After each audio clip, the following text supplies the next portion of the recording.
ये प्रश्न मैं भावना योग शिविर के टाइम पूछना चाहता था, लेकिन किसी कारणवश नहीं पूछ पाया। महाराज जी, कई कंपनियां के नाम सुनते ही साथ उनके विज्ञापन की याद आ जाती है।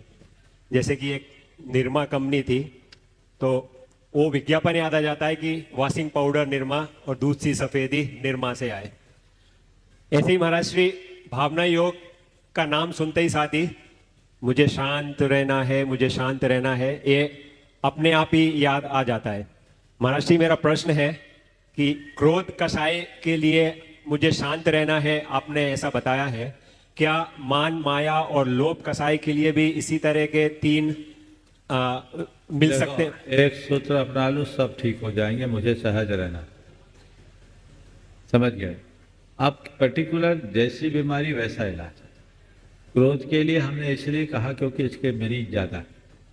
मान के लिए मुझे विनम्र रहना, जी मुझे नम्र रहना, ये प्रवृत्ति हम अपनाकर अपने आप को आगे बढ़ा सकते। नमस्ते।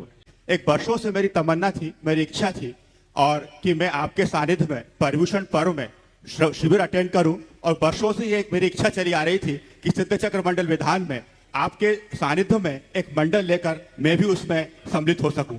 तो गुरुदेव, मेरी दोनों ही भावना है, आपका दोनों में मुझे आशीर्वाद चाहिए ताकि मैं दोनों काम निर्विघ्न संपन्न कर सकूं। सवाल प्रश्न यह है महाराज जी कि हम सभी के लिए एक आराध्य मंत्र, नमोकार मंत्र होता है, उसी तरह एक आराध्य भावना हमारी भक्तांबर स्त्रोत होती है। भक्तांबर स्त्रोत के माध्यम से कई चमत्कार भी सिद्ध हुए हैं और हम भी उसको महसूस करते हैं। परंतु महाराज जी, उसके बाद जो प्रत्येक काव्य की अलग अलग व्याख्या है कि इस काव्य को पढ़ने से ये चमत्कार होता है, ये फायदा होता भी है, इसका प्रादुर्भाव कब से हुआ गुरुदेव? ये सब हम लोगों के मानसिकता का फल है। पूरा पढ़ो सब फल मिलेगा, लेकिन लोगों का ध्यान जब इधर उधर भटकने लगा तो इसकी इस तरह से प्रभावना बना दी गई, ये करोगे तो ये होगा, ये करोगे तो ये करोगे, ये करोगे, और सब करो तो सब हो जाएगा। वो जो होगा ही नहीं और किसी तरह की बाधा ही नहीं आएगी। ये प्रयास होना चाहिए। गुरुदेव, और आपने जो भावना व्यक्त की, अच्छा इंदौर में मौका है जी और सीहोर ज्यादा दूर नहीं है, लाभ उठाओ।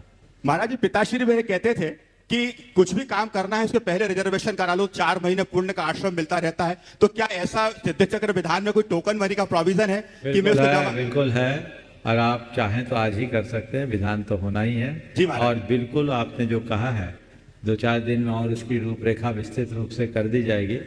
लेकिन जिनको भी सिद्ध चक्र महामंडल विधान में अपनी सहभागिता देनी है, वो अपना स्थान आरक्षित कर ले और ये तय कर ले कि ये तो होना ही।